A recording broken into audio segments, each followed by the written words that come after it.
the center of Italy, where the land rises toward the heavens, stands the Gran Sasso d'Italia, the highest peak of the Apennines, a kingdom of wind, rock, and silence. Its name means Great Rock, and it is just that, a vast mountain fortress that pierces the clouds and watches over the plains below.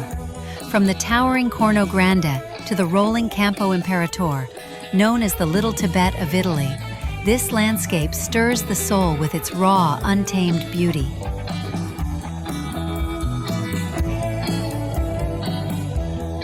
Wolves and eagles roam these lands, snow and sun shape its valleys, and in the stillness of dawn, the mountain glows pink, as if lit from within. Here, nature speaks in a deep, ancient voice.